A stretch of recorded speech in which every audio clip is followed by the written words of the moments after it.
Rasa duka yang mendalam atas kepergian Vanessa Angel dan Bibi Andriansyah tentu saja masih sangat dirasakan oleh Faisal, ayah dari Bibi. Dan di tengah rasa sedih yang masih ada di dalam hatinya, Faisal menerima kenyataan adanya statement-statement dan pernyataan yang menyerang martabat dirinya, anak-anaknya, dan juga keluarga besarnya. Ayah Bibi pun memberikan peringatan agar setiap pihak dapat berhati-hati dalam memberikan pernyataan yang bisa terseret ke dalam koridor hukum. Faisal mengatakan bahwa dirinya sudah mempertimbangkan hal tersebut ke ranah hukum jika terus-menerus menyudutkan dirinya dan keluarga besarnya. Faisal pun mengatakan bahwa koleganya pun tidak terima jika dirinya dan Fuji serta Fadli ada pihak yang menjelek-jelekan dan ingin membawa hal tersebut ke jalur hukum. Itu sih saya kan kalau di soal itu saya pulang saja kepada anak-anak saya. Itu kan urusan anak saya kan. Dia kan juga mau besar, mau berkreasi, mau tentu mau menampilkan diri juga. Ya semuanya kita kan anak-anak umur segitu kan sedang mencari jati diri. Nah, jadi dia cobalah di mana-mana dan gitu ya. Namun saya berharap kepada para seniornya, ya namanya anak muda, diberilah petunjuk. Nah, diberilah, dibilangin baik-baik. Saya rasa tidak ada yang susah. Kalau hati bersih, tidak ada dendam, itu aja permasalahan. Tapi dengan mengeluarkan itu nggak salah ya Pak Jun, saya kan dia mau ngapain kan gitu. Ya tidak ada masalah, itu mobil aja dikasih orang. Mobil, kan dikasih orang, berapa nilainya? Kalian kan tahu kan mobil kan? Kasih orang. Tanpa tampil, tanpa apa-apa dia. Di antara orang mobil. Berlian loh dia kasih orang. Dari luar negeri dikirim orang. Berapa nilainya? Nggak kenal, dikasih berlian oleh orang. Mobil dikasih oleh orang. Banyak yang lain nggak perlu saya sebutkan. Itu karena kagumnya orang. Tapi ini hanya masalah itu. Dia tampil berdua loh. Masa dipermasalahkan banget? Nggak perlu lah. Jadi hal-hal yang tidak perlu kadang-kadang disebut sampai kemana-mananya. Kami sudah bersikap sopan. Anak saya sudah bersikap sopan, tapi masih salah juga. Memang kami tidak orang sempurna, dan memang tidak ada orang yang sempurna ya. Tapi janganlah diumbar yang jeleknya, sudah yang baiknya cobalah dibantu ya. Kan kita seharusnya selaku manusia di dalam Islam, aib teman, aib saudara, aib adik, aib orang tua, aib keluarga itu harus ditutup. Wajib sifatnya bagi kita sesama umat Islam menutup aib. Jangan sekali-kali membukakan aib keluarga, aib orang lain ini. Dosanya sangat besar. Sampai kapanpun itu akan berdosa. Aib. Menciptakan aib. Kan paling penting menutup aib. Di dalam Islam sangat diwajibkan menutup aib saudara. Itu paling penting. Kemanapun kita belajar mengaji. Itu paling utama itu. Tutup aib saudaramu. Tutup aib keluargamu. Sesama Islam bersaudara. Bukan bersaudara, saudara seibu sebapak, bukan. Kita sesama Islam ini bersaudara. Tutup aib saudaramu, tutup aib temanmu, aib orang tuamu, aib keluargamu, tutup. Emang ada nggak orang yang tidak beraib? Beraib orang semuanya. Tidak ada manusia yang sempurna di atas dunia ini.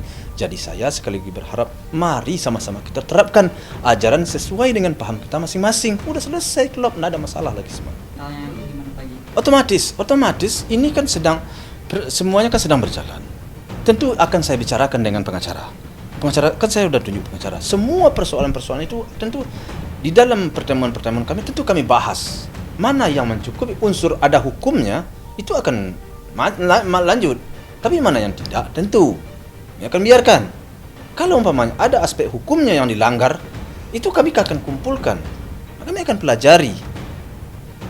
Itu mau tidak mau kita kan negara hukum. Di negara hukum kita akan tetap pada jalur hukum. Jadi jangan coba-cobalah suatu kesalahan. Kenapa? Karena walaupun saya tidak akan menuntut, orang dari belakang akan mendesak saya tuntut, serahkan ke saya. Itu akan banyak. Sekarang aja udah banyak itu yang mulai. Ini Pak Ji, ini udah banyak. Ini WA udah banyak ke saya. Pak Ji serahkan ke saya, buat surat kuasa ke saya. Ada beberapa. Tapi kalau semakin membesar, semakin melebar, ya konsekuensinya tentu hukum akan bergerak. Saya akan menyerahkan. Ini udah berapa orang banyak ini yang mengajukan permohonan, ini serahkan ke saya Pak Ji, saya. Buat banyak. Saya ada barang musik ini segala macam. Tunggulah dulu. Dengan hal seperti itu Pak Ji, dia juga sampai bikin di TikTok tuh kan semua yang mobil endorse segala macam, kamu yang ambil video itu di TikTok yang mukanya kayak nenek itu aja. Ya itulah gara-gara bikin TikTok kayak gitu udah jadinya kan. Kayak foto itu kita jadinya, makanya itu hati-hati loh. Hati-hati ya kan, jangan asal sembarangan aja bikin TikTok. Muka kita kayak gitu jadinya kan. Maka Bagi Faisal, dirinya bukan saja kehilangan satu anak, melainkan dua anak, yang mana Vanessa Angel sudah dianggap seperti putrinya sendiri. Maka rasa kehilangan keduanya bagi Faisal merupakan ujian kehidupan terbesar dalam hidupnya. Namun meskipun begitu, dirinya tetap harus menjalani kehidupan dan membesarkan anak-anaknya, juga sang cucu, yaitu Gala. itulah manusia. Kata orang itu kan ibaratnya ya, kepala sama berbulu, akal berlain-lain kan gitu. Bagi saya semuanya itu tidak ada yang perlu dibesar-besarkan sebenarnya. Kalau umpamanya bisalah umpamanya baik kawan-kawan ataupun yang senior-senior mau ya, ini kan masih muda, anak saya masih muda, masih dalam menjajaki kan, mau tak mau memang begitu kenyataan hidup arahnya ke situ. Ya tentu masih banyak kekurangan-kekurangan yang harus diberikan, bukannya kita melemparkan ke publik, tetapi kita berilah petunjuk begini. Jadi tahu-tahunya begini, ya bagi saya ya kurang tepat. Ya namun kenyataannya telah beredar. Tapi bagi saya secara pribadi sesuatu itu wajar-wajar aja. Dia kan tidak berbuat salah. Artinya seperti dia tidak berbuat salah. Apa salahnya?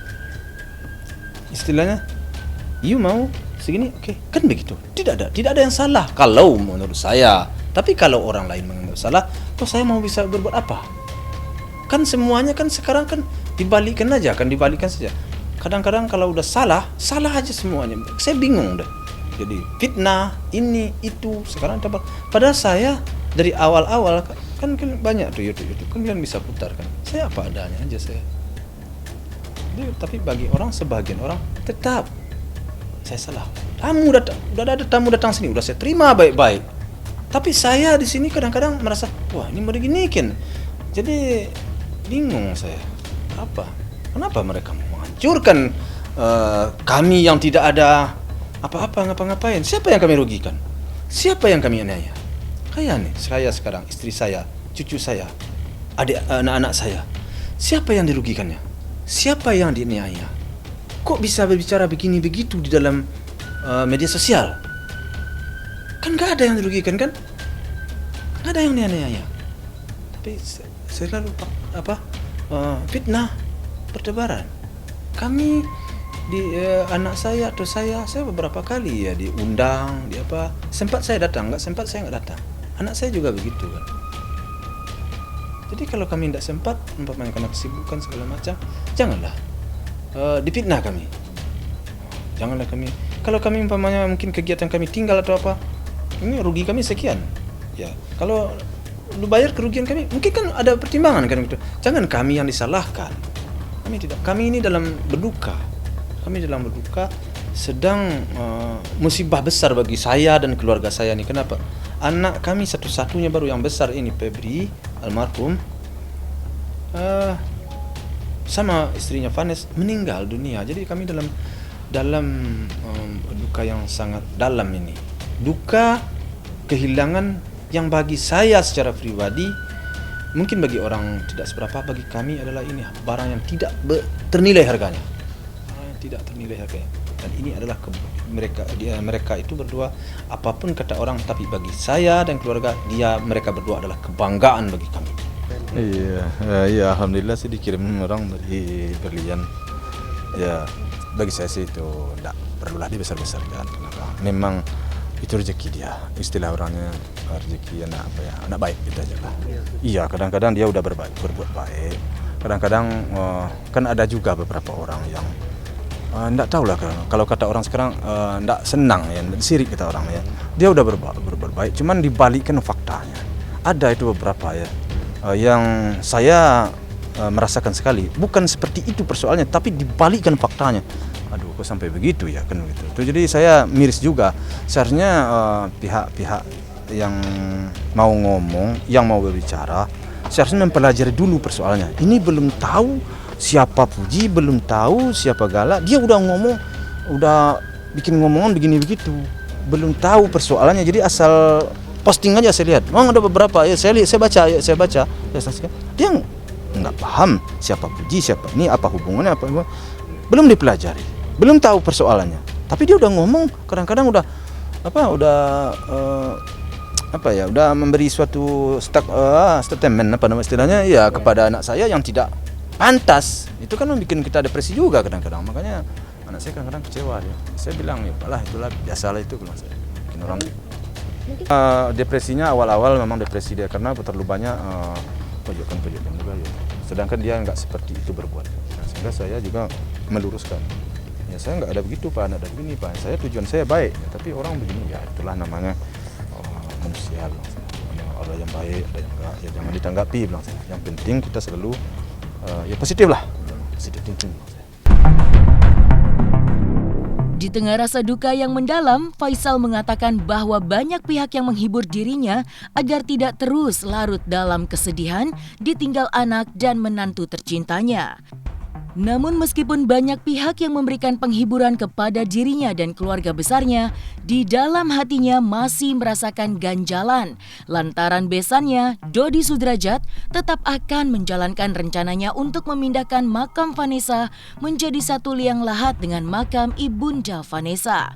Mengetahui hal tersebut, Faisal kembali memberikan peringatan kepada Dodi Sudrajat bahwa hal tersebut tidak sesuai dengan ajaran agama yang dianutnya. Ya mau apa saya? Sekarang ini kan pemahaman agama.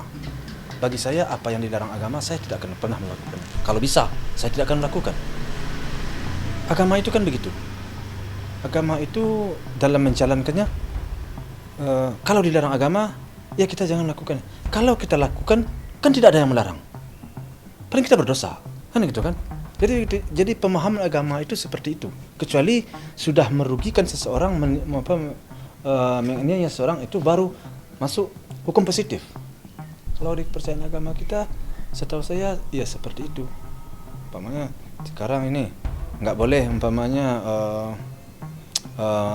makan makanan yang ya ini nggak boleh dengan agama. Ya kita makan, ya kita berdosa. Apa kita bisa dilarang orang? Ya siapa yang mau melarang? Saya mau makan katanya. Saya mau berdosa itu. Jadi seperti itulah kalau sebagai saya, bagi pemahaman agama saya. Keyakinan saya bahwa memindahkan makam yang baru itu tidak sah, tidak boleh bagi saya. Haram hukumnya bagi saya. Tidak tahu saya pemahaman bagi lain. Ya tentu kalau terganggu anak kita tentu kita nggak mau. Tentu kita akan protes. Tapi kalau nggak terganggu kita nggak bisa protes. Gimana saya mau protes? Yang bisa protes kan segala cucu saya. Itu yang bisa protes. Kalau saya kan sebagai mertua di sini nggak bisa saya protes. Tentu saya terbatas oleh bapaknya. Ini anak saya, ya gimana?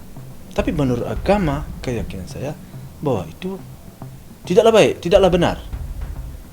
Mungkin kalau mereka melakukan juga, itu tuh dia yang menanggung dosanya. Kan seperti itu ya. Kecuali kalau ada kekuatan hukumnya. Kalau dipindahkan, dilaporkan dia akan ditangkap oleh polisi. Boleh. Ini kan nggak ada. Undang-undangnya itu nggak ada. Jadi gimana ya? Saya udah pelajari ya nggak ada undang-undangnya. Masalah makam ya, gini. Jadi semasa dulu masih ada Vanessa, waktu kita pernah ziarah bareng ke almarhum mamahnya, Vanessa bilang ke saya waktu itu di Karet Bifak, Dad, bisa nggak ya kita punya makam keluarga, kita sama-sama. Nanti kalau misalnya aku udah nggak ada umur atau Dedi nggak ada umur, kita bisa sama-sama satu dengan mama ya, seperti yang kalau di kampung-kampung ya ada makam keluarga gitu. Saya bilang sama Vanessa, Nes, di sini nggak ada lagi tanah yang luang, udah nggak bisa lagi di Karet Bifak kan memang sudah penuh. Kalaupun mau itu punya makam orang yang sudah nggak dipakai itu kita bisa beli ya, nanti buat satu saat nanti kita di situ.